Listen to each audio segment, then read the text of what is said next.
Goodbye Eri is a perfect display of how media affects our perceptions of reality. Its creative use of found footage as a thematic tool, as opposed to a directorial gimmick, shows us the strength of Tatsuki Fujimoto's narrative skills. Its social commentary about how we blindly let entertainment guide our emotions lingers with you long after you're done reading. Each act showcases how art is limited in how much it can express something, and as a whole, the story makes you look at the crucial role escapism plays in our lives. Normally, I don't bother doing spoiler warnings for reviews, but this is one of those cases where I would highly recommend you go read this one-shot manga before continuing the video. Half of the enjoyment of the story is experiencing it blindly firsthand. While some elements of its plot are predictable, it's largely the presentation and details of those twists that I think are important to feel for yourself. But I'm also not your dad, so you can do whatever you want. Goodbye Eri is available to read now through Viz Media, and you can find a link to that in the description below. Found footage is a cinematic technique that always resonated with me. Cloverfield was my first experience with the film style, which gives you a personal, horrific view of an unfolding giant monster disaster movie. Its raw style made it feel like a real event by utilizing restricted film angles and sound quality, along with more natural character interactions to give you a closer connection with the story. You feel the fear and confusion along with the actors as their party is interrupted and they struggle to escape the city during a terrifying alien invasion. And that made me fall in love with this film style, which would later be solidified years later when I see the movie Chronicle, a fantastic superhero found footage film that I would recommend everybody go watch. But the found footage gimmick is hard to do well anyways, and more often comes off as a cheap way to make a film appear more unique than it is. Over time, this technique would find its natural home as a tool for horror movies, because it's easier to terrify audiences with creepy footage that looks like they could have filmed it themselves. So given that this is a one-shot by the creator of Chainsaw Man, I was fully expecting this found footage manga to be some kind of twisted snuff film. Instead, it's a psychological drama about filmmaking, and deals with meta-concepts in interesting ways unique to this method of storytelling. Visually speaking, Goodbye Eri is simplistic yet inventive. Tatsuki Fujimoto purposely restricts his narrative to the perspective of a smartphone, ultimately reducing every page into 4 panels with natural angles. In between jump cuts through the many hours of footage, there are many scenes with barely changed panels. And while some might initially think this makes it cheap, the subtle changes, proper pacing of expression and dialogue, along with occasional motion blur, make this style feel legitimately like actual footage, becoming one of my favorite narratives of all time for competently accomplishing this style in a vastly different medium. As the story unfolds, it becomes clear the found footage perspective of this manga isn't just a neat gimmick. Rather, this decision was crucial to tell this kind of narrative in a way that properly portrays its themes about media manipulation and realism. It opens with 12-year-old Yuta's birthday party as he records a video from his new smartphone. His mother is battling an illness and asks Yuta if he would record her life until she dies. An emotional documentary follows, showing candid, heartwarming short clips of the mother along with the quiet turmoil of the father, while Yuta himself struggles over his feelings with the whole situation. And when the fateful day inevitably comes, he can't find it in himself to see his mom in her final moments. Then it's revealed that what we're seeing is actually an edited film Yuta is presenting at a school festival, which would probably be a decent artsy film if he didn't edit the finale to also have her hospital explode, a decision which he somehow thought made the film awesome. But like the rest of the audience, you're left either confused or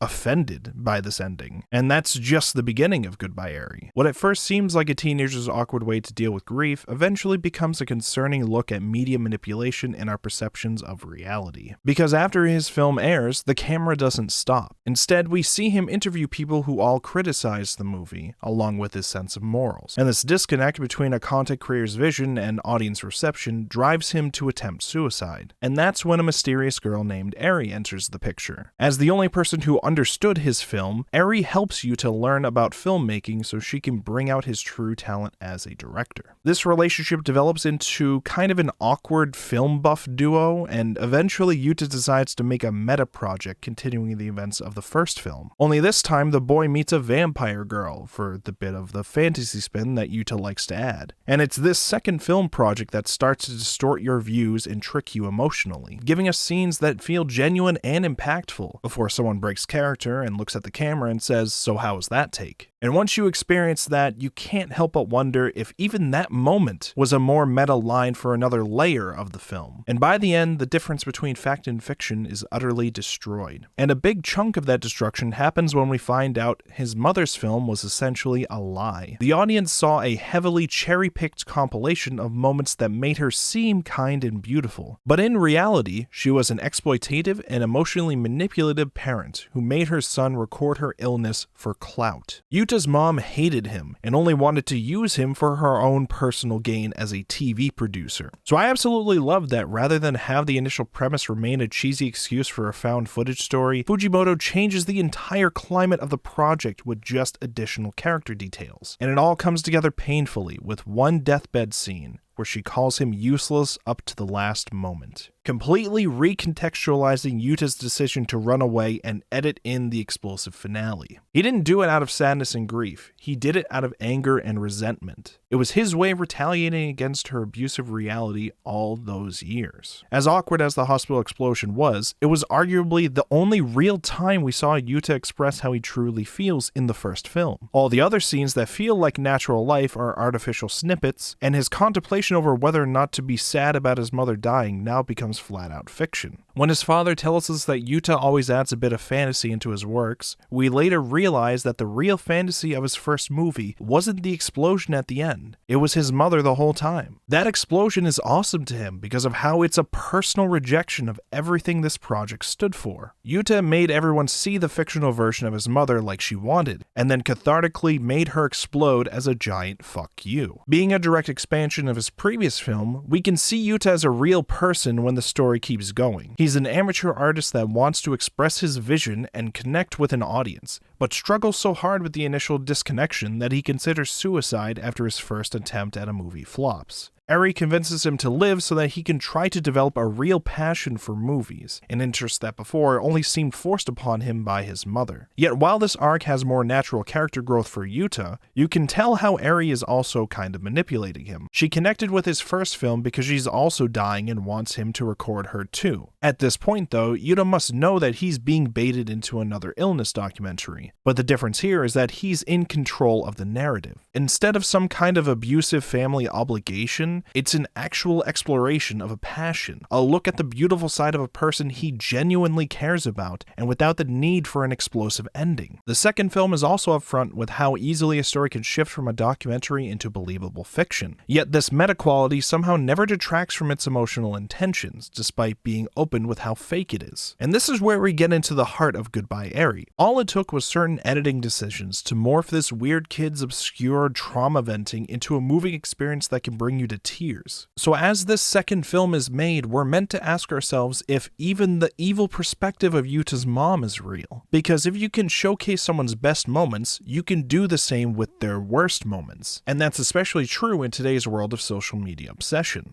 a time where an entire person's life can be archived digitally and sent out into the world. Just one out-of-context clip or misleading headline can change perspectives drastically. The line between reality and propaganda is blurring every day, and we choose to exist in our own world so that we can have the lives we want. As the director, Yuta controls the camera and manipulates our lives through editing, capable of giving us the lives we want, but he's forever cursed with the full context of his own perspective, giving him a constant nagging sensation that something is missing from his films. And that's because you will always lose something in the editing process. Even an entire collection of raw footage will only be just a single camera's view. It won't be able to record a person's emotional state and thoughts beyond facial expressions and words. And a lot of that can be very subjective. Yuta can only portray his version of a character, never truly the person themselves. And it's for that reason that Yuta's films will never convey to an audience the reality of his subjects. Meanwhile, Yuta has always viewed his own life like an outsider. He's just a character, one that has always struggled to address his problems as facts unless he's in front of a camera. And he probably isn't sure if those are actually his emotions or if that's all just an act as well. Having fully documented and edited the life and death of both his mother and Eri, his views on life and his ability to cope with death has been distorted. So when he loses his entire future family in an accident, he shuts down, as I'm sure anybody would in that situation. But to him, what hurts more is that disconnection with his problems. A skilled director that feels utterly powerless when it comes to his own life. He can direct the most beautiful story about a loved one, preserving a version of them forever, but it will never bring them back, no matter how he portrays them. And no matter how he portrays them, he will always have the full context, and they will always still be gone. It's a mixture of the shock of losing everybody you love all at once, along with the crushing realization that you've never been able to control anything. And this realization naturally drives him back to suicide. Yuta records one last goodbye before heading back to the abandoned building that they used to binge movies in. And that's where he finds a young Eri,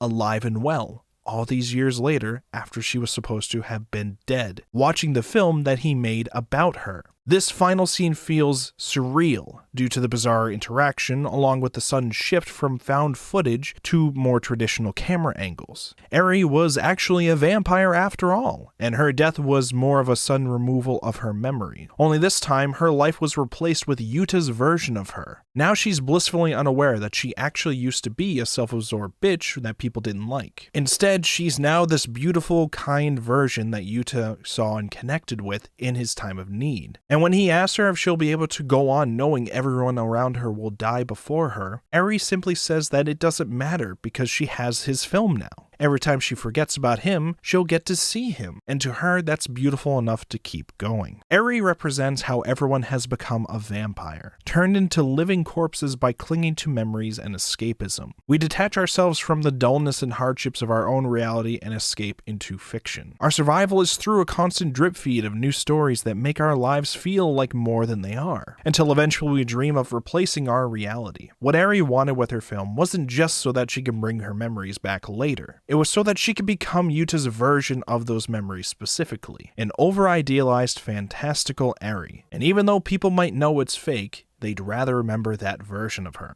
The message of Goodbye Eri is not about the evils that can come from escapism. Rather, it's about understanding why people cling to these narratives to begin with, even if they know it's all fake. Tatsuki Fujimoto chooses to embrace escapism. While other stories would shame the very concept, Goodbye Eri shows us that fantasizing to ignore the complexities of reality can be crucial to our mental well-being, as directly apparent by Yuta's suicidal tendencies when he has to face the hard truths of his life. Maybe we don't need to watch a deep, depressing art film when a loved one passes away. When you feel hopeless, go see an awesome, nonsense action movie instead. The problem itself won't go away, sure, but you'll feel better long enough to keep going. In the end, all of our lives might just need a pinch of fantasy. We can walk forward in our lives with a cool explosion behind us. Or at least that's my takeaway from the story. Goodbye Eri made a profound personal connection with me in several ways. Its found footage presentation utilizes a film technique that impacted me when I was younger. I also relate with how Yuta only seems vaguely obsessed with film, trapped somewhere in between occasional hobbyist and a dedicated creator. The way he struggles to relate his artistic vision with a wide audience is something I'm sure plenty of people go through, myself included. And I also used to go to the movies every week just because I was a 5-minute walk away from a theater. It never mattered what I saw because it was just a way to relax, forget everything, and immerse myself in a new story. I don't care what story it is, just anything. But now, having finished reading Goodbye Eri, I'm left to take this more meta understanding of my escapism and move on. Maybe I'll go to the movies again this week. Or maybe I'll finish reading Chainsaw Man. Anything to avoid thinking about how difficult it is for me to formulate my thoughts into videos. Anyways, thank you for watching. I hope you enjoyed my ramblings. If you did, be sure to like and subscribe, of course, and let me know your thoughts or opinions of Goodbye Eri in the comments down below. You could also check out my Twitter and come hang out with me on Discord. Links will be in the description. That's it for now, so I'll talk to you guys later.